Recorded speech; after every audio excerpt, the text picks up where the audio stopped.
21장 225년 5월 12일 7시 44분. 다음날 온종일 토머스는 초조하고 고통스러웠다. 테리사를 단 10분, 아니 5분이라도 좋으니 직접 만나고 싶었다. 테리사의 눈을 들여다보며 정말 너였어? 라고 물어볼 수 있는 시간이 필요했다. 만나서 얘기해보면 금방 답을 알 수 있을 텐데 그에게는 확실한 답이 간절했다. 아침을 먹고 검사를 받고 수업을 줄줄이 받는 동안에도 머릿속에는 계속 같은 질문이 맴돌았다. 내가 미쳤나?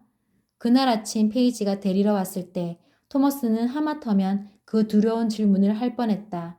제가 면역인이라는 걸 어떻게 아세요?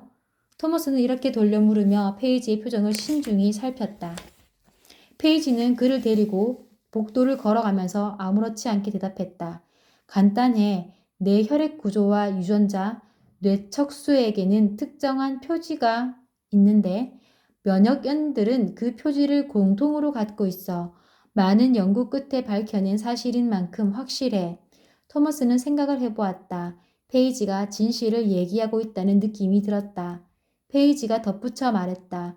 우리는 너를 비롯해서 우리가 이곳에 데려온 다른 면역인들을 통해 그 점을 재차 확인했어. 무슨 뜻이에요? 뇌를 스캔했더니 플레어 바이러스가 뇌 내를 재집 삼아 들어앉은 게 보였어. 그런데 바이러스는 네 몸과 지능, 생체 기능에 아무런 영향도 미치지 못해. 몇 년째 바이러스를 몸 안에 갖고 있어도 아무 변화가 없는 거야. 그 바이러스가 플레어 바이러스의 돌연변이가 아닌 이상 우리는 네가 면역인이라고 과학적, 의학적으로 거의 확신할 수 있어. 그리고 우리가 연구한 바에 따르면 돌연변이일 가능성은 없어. 토머스는 페이지가 솔직하게 말해주고 있다는 느낌이 들어 고개를 끄덕였다. 만약에 제가 내일 당장 플레어병 증상을 보인다고 하면 얼만큼 놀라실 거예요? 놀란 정도를 1부터 10 중에서 고른다면요? 페이지는 그를 지그시 바라보았다. 10. 이만저만 충격이 아니겠지. 토머스, 마치 네 머리에 세 번째 귀가 생겨난 것처럼. 그런데 왜 그런 질문을 하니? 토머스는 복도에 우뚝 서서 페이지를 쳐다보았다. 페이지 박사님, 제가 정말 면역인이라고 목숨 걸고 맹세하실 수 있어요? 그러니까 저를 면역인이라고 하신 게 무슨 테스트가 아니라 진짜인가요? 사학 사람들 테스트 엄청 좋아하잖아요. 제가 뉴트와 다르다는 걸 어떻게 아세요? 뉴트처럼 면역인이 아닐 가능성은요? 페이지는 그를 바라보며 미소 지었다. 늘 토머스의 마음에 약간이나마 위안이 되어준 미소다. 맹세할 수 있어, 토머스. 앞서 세상을 떠난 수많은 사랑하는 사람들의 무덤을 걸고 맹세해. 이제까지 난 너에게 결코 거짓말을 하지 않았어. 과학과 의학 연구가 결론 낸 바, 넌 면역인이 확실해. 그리고 네 목숨을 위험에 빠뜨릴 만한 일은 내가 용납하지 않을 거야. 토머스는 페이지의 눈을 똑바로 마주 보았다. 진심으로 믿음이 갔고 마음이 따뜻해졌다. 스스로를 보호하려고 쌓아 올린 마음의 벽이 약간 허물어진 느낌이었다.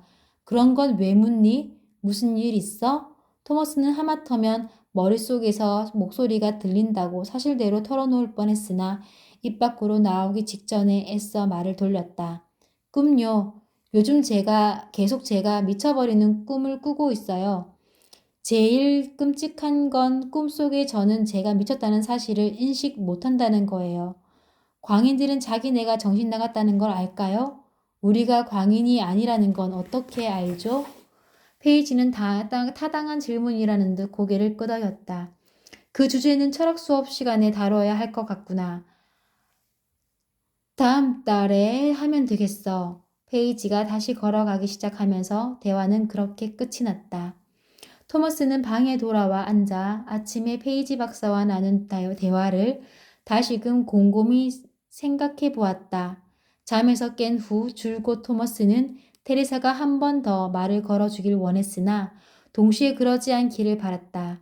머릿속으로 목소리를 듣는 것 자체가 플레어병에 감염되어 미쳐가고 있다는 징후일 수 있으니까. 하지만 생각할수록 페이지 박사의 말에 신뢰가 갔다. 페이지 박사의 말이 진실이 아니라면 그녀는 세계에서 제일 연기를 잘하는 배우일 것이다. 생각하다 지친 토머스는 마침내 불을 끄고 누웠다. 어떻게든 잠이 들어 이 생각을 더는 안 하고 싶었다. 1시간쯤 지나 잠이 소르르 오는데 테리사가 다시 말을 걸었다. 토머스, 거기 있어? 처음처럼 크게 놀라지는 않았다. 이번에는 윙 소리도 없었고 어느 정도 기대하고 있어서인지 혼란도 덜했다.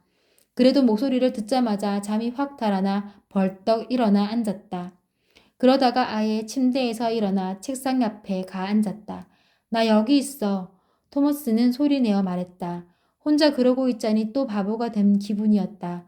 어떻게 해야 테레사처럼 머릿속으로 대답할 수 있는지 방법을 알 수가 없었다. 네가 대답하려고 애쓰는 게 느껴져. 그들이 우리 머릿속에 집어넣은 삽입 장치 말이야.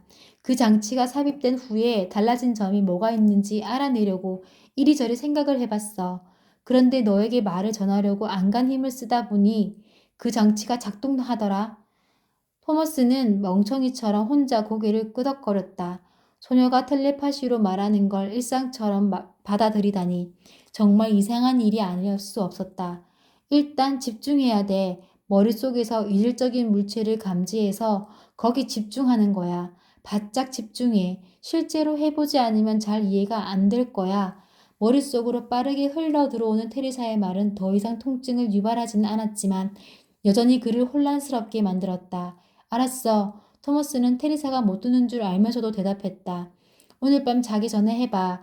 네 대답을 들을 때까지 밤마다 연락할게. 절대 포기하지 마. 마지막 문장을 강조해서 말하는 게 느껴졌다. 그만큼 중요하다고 생각해서일 것이다. 알았어. 토머스는 다시 대답했다. 테리사의 마지막 말이 환청이 아니라는 확신이 들자 토머스는 침대에 누워 머릿속을 탐색해 보기 시작했다. 며칠 밤낮을 집중해서 탐색하려고 안간힘을 썼지만 잘 되지 않자 답답했다. 토머스가 쓸 수 있는 도구라고는 실체가 없는 정신력뿐이었다. 머릿속에서 옛날 학교에서 쓰던 커다란 조명 스위치 같은 걸 켜야 하는 상황인데 지금처럼 정신력으로 그 스위치를 찾느니 차라리 메스로 두개골을 열고 뇌 안의 장치를 찾아내는 편이 훨씬 쉬울 것 같았다. 토마스는 눈을 감고 상상 속에만 존재하는 손가락으로 머릿속을 다시 더듬었다. 흑백 논리로 사물을 바라보는 방식을 버리자 생각과 양심이 마치 정신적으로 조정할 수 있는 사물처럼 보이기 시작했다. 그때부터 조금씩 진전이 있었다. 잡념을 떨치고 머릿속을 비우니 어느 순간부터 또렷이 보였다. 어디에도 속하지 않는 듯한 공간이 있었다. 그대로 집중해서 밀어붙이며 단어 하나를 전달하려고 안간힘을 썼다. 테리사라는 단어였다. 그러던 어느 날 밤 토머스는 다른 때보다 테리사가 그의 메시지를 받았다는 느낌을 강하게 받았다. 마치 전류가 흐르는 막대로 테리사를 꾹 찌른 느낌이었다. 토머스는 침대에 누운 채 환성을 질렀다. 이제 거의 된 것 같았다. 그는 테리사가 너무 큰 통증을 느끼지는 않았길 바랐다.